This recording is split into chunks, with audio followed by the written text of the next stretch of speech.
Welcome to The Explainer. Today, we're cracking open the playbook of the world's greatest investors. We're not just looking at what they do, we're looking at how they think.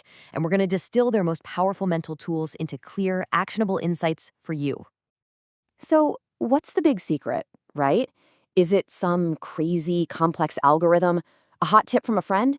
Maybe it's just inside information? Well, what if the real secret isn't a secret at all, but a fundamentally different way of looking at the world? And that quote from Charlie Munger, it really hits the nail on the head.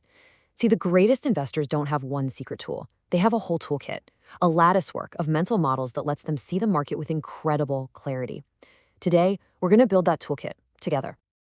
All right, so here's our game plan. We're going to break this down into 4 key areas. We'll start with a foundational mindset, then we'll map out a solid research process. After that, we'll dive into the psychological battles every investor has to fight, and finally, we'll figure out what it really takes to find your unique edge. Okay, let's dive right in. Because before you can do, you have to learn how to think. This right here is the foundation. Everything else we talk about today is built on this. The absolute cornerstone, which comes to us from the father of value investing, Benjamin Graham, is the margin of safety. Think about it like you're building a bridge. You don't build it to hold the exact weight of the cars crossing it. You build it to hold way, way more. It's the same with stocks. You buy a business for far less than you think it's actually worth. That gap, that's your safety net. That's your buffer against being wrong or just getting unlucky. Next up, a classic from Warren Buffett, your circle of competence. Look, the goal isn't to be an expert on biotech and software and retail and energy. The goal is to be brutally honest about what you do understand and what you don't. You draw a circle around the things you get, and you just stay there. You only invest in what is simple and understandable to you. So this leads to a really crucial question you have to ask yourself. Are you buying a piece of a business, or are you just buying a ticker symbol that you hope goes up? An investor is a business analyst. They think like an owner. A speculator is a security analyst. They're obsessed with what the price is going to do tomorrow. The difference is absolutely everything. So, which one are you? All right, so once you've got that mindset locked in, let's move to the blueprint, because a great philosophy is pretty useless if you don't have a disciplined way to actually apply it. Let's build a repeatable process.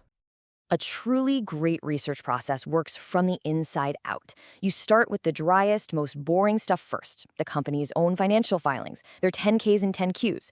Then you slowly work your way out to press releases, industry reports, and actually talking to people. Now notice what's dead last on this list? The fancy analyst reports. Those aren't for finding ideas. They're for the very end, just to check what the rest of the market is thinking, so you know what you're betting against. Okay, so where do you point this research machine? Well, legendary investor Seth Klarman says you should look in the messy, unpopular corners of the market. The best deals are often found where other people are forced to sell or are just plain too scared to look. Think bankruptcies, corporate spinoffs, or big scandals. These are the places where fear and confusion create massive opportunities. And to keep that whole process on track, you need a checklist. But, and this is a big but, a checklist is not a substitute for thinking. It's a tool to prevent stupid, avoidable mistakes. You know, a pilot doesn't use a checklist because she forgot how to fly the plane. She uses it so she doesn't forget a critical step, like lowering the landing gear when things get stressful. Your checklist should do the same thing. Now, here's where it gets really interesting. You can have the perfect mindset, you can have the most disciplined process in the world, and you can still fail. Because the biggest obstacle to your success isn't a bad economy or a volatile market. No, it's a lot closer to home. You've done all the work, you've found the opportunity, you've run it through your checklist, you're ready. But now, you have to face the final boss. Yep, that's it. The battle completely shifts from analyzing things out there in the world to mastering what's going on right between your own ears. Your own brain is hardwired with biases that are working overtime to sabotage your best plans. First up, we've got anchoring. This is our brain's tendency to just latch on to the first number it sees. Maybe it's the price a stock hit last year, or the price you first bought it at. That number becomes an anchor, and it drags down your ability to see what the company is actually worth today. And then there's the big one, confirmation bias. This is that very human and very dangerous habit of only looking for evidence that proves you're right. A great investor does the exact opposite. They are constantly on the hunt for reasons they might be wrong. That disciplined research process we just talked about, a big part of it is just a system to fight this bias. And finally, loss aversion. Psychologically, the pain of losing a dollar feels about twice as strong as the pleasure of gaining a dollar.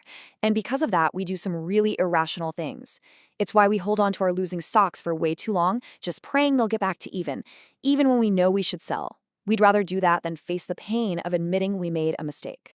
So, if everybody can read the same books and learn about these same biases, what truly separates the best from the rest? What gives an investor a real, sustainable edge over the long haul? A true edge is usually a combination of three things. First, there's the analytical edge. You're just flat out better at the analysis. Second, and maybe more important, is the psychological edge. You have the temperament to stay calm and rational when everyone else is panicking. And third, there's an institutional edge. Your structure allows you to actually think long-term when everyone else is worried about the next 3 months. The legends, they have all three. And we'll end with this incredibly powerful idea from Charlie Munger: invert, always invert. This is your ultimate weapon against all those biases we just talked about. Instead of asking what makes this a great investment, you force yourself to ask the opposite question. What is all the evidence that could prove me wrong? Or how could this whole thing go to zero? It's about stress testing your own best ideas. And honestly, it might just be the most valuable tool in the entire playbook.